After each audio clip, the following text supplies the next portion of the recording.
고양이는 흔히 좀 독립적이고 무관심한 동물로 알려져 있잖아요. 근데 정말 그럴까요?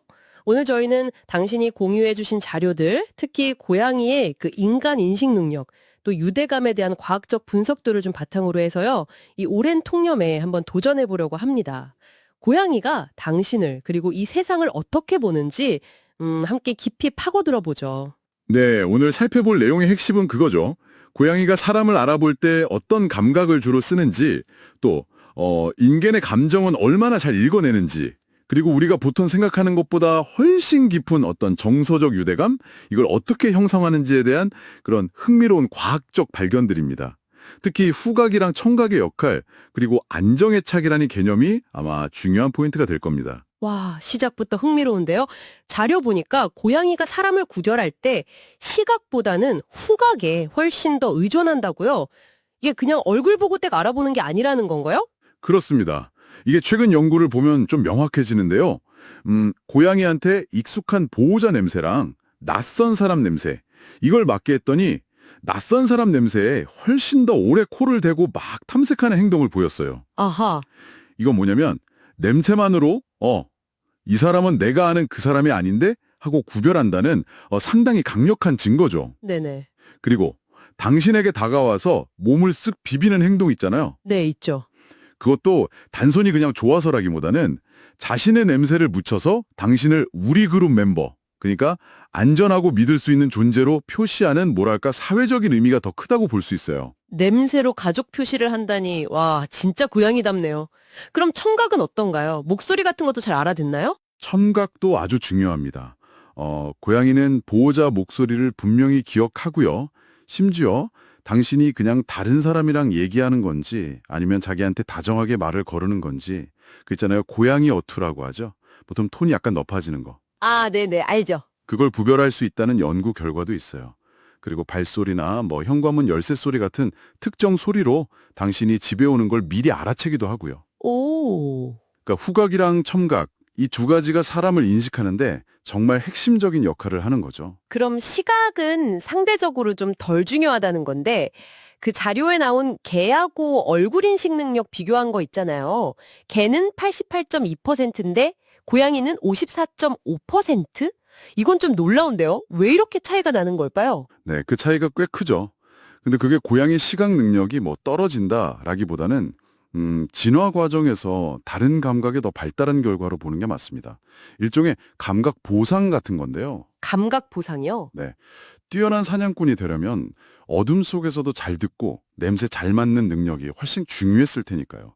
그게 극대화된 거죠. 아하. 그리고 또 고양이는 사람보다 색깔 구별 능력이 좀 떨어지고 가까운 물체에는 초점을 잘 못 맞추는 경향, 약간 근시 같은 게 있어요. 네. 그래서 당신이 갑자기 모자를 쓰거나 머리 모양을 확 바꿔도 냄새나 목소리 톤이 바뀌는 것만큼 고양이가 크게 혼란스러워하지 않을 가능성이 높다는 겁니다. 그렇군요.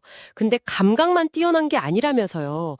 그 사회적인 능력도 상당하다고 우리 기분을 알아차리고 행동을 바꾼다는 그런 연구 결과도 있던데요. 맞습니다. 단순히 당신을 알아보는 걸 넘어서 당신의 감정 상태를 읽고 반응을 해요.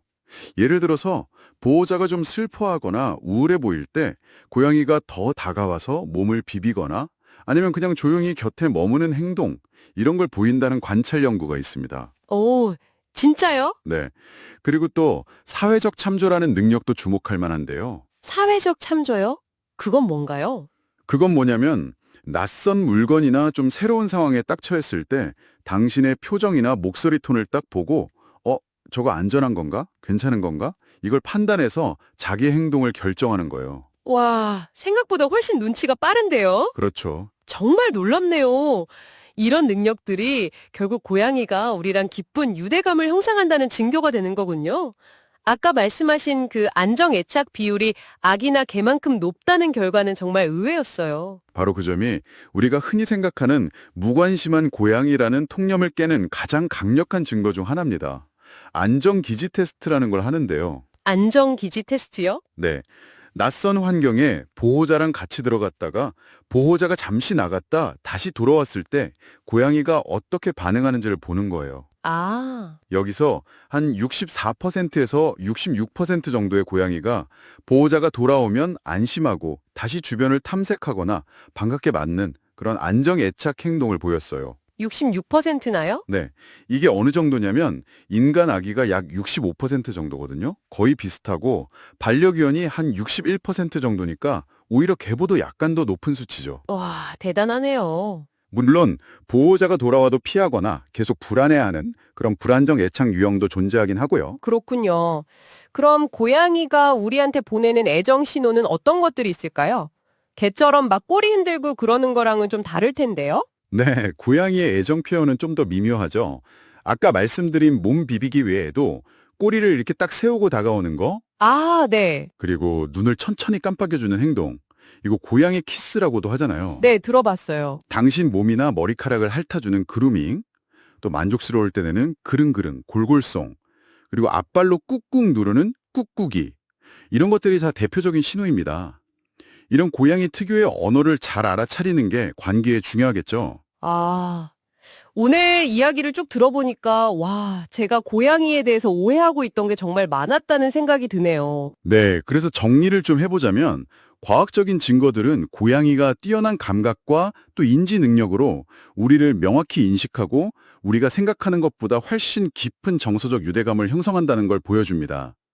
흔히 말하는 그 도도함이나 무관심은 사실 그들만의 좀 섬세하고 독특한 소통 방식, 이걸 우리가 제대로 읽지 못한 결과일 수 있다는 거죠. 결국 고양이의 세계를 이해하는 것이 우리와의 관계를 더 깊고 풍요롭게 만드는 열쇠가 되겠네요. 그들이 자기 방식대로 보내는 신호에 귀 기울이고 또 그들이 안심하고 의지할 수 있는 그런 존재가 되어주는 것.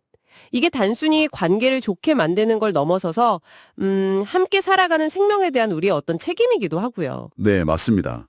그리고 마지막으로 한 가지 좀 흥미로운 질문을 던져볼까 하는데요. 네, 어떤 건가요? 자료에 따르면 고양이는 관찰하고 추론해서 학습하는 능력이 꽤 뛰어나다고 해요. 네. 그렇다면 혹시 당신의 고양이가 당신도 모르는 사이에 당신의 특정 행동을 유도하면서 은근히 당신을 훈련시키고 있는 건 아닐까요? 네, 제가 훈련을 당한다고요? 예를 들면 특정 울음소리를 냈을 때 당신이 간식을 준다는 걸 학습해서 그 소리를 더 자주 낸다거나 하는 식으로요. 당신의 일상 속에서 고양이가 당신의 행동을 어떻게 이끌어내고 있는지 한번 관찰해 보시는 것도 꽤 재미있을 겁니다. 와, 생각지도 못했네요. 당장 집에 가서 저희 고양이를 한번 유심히 봐야겠어요.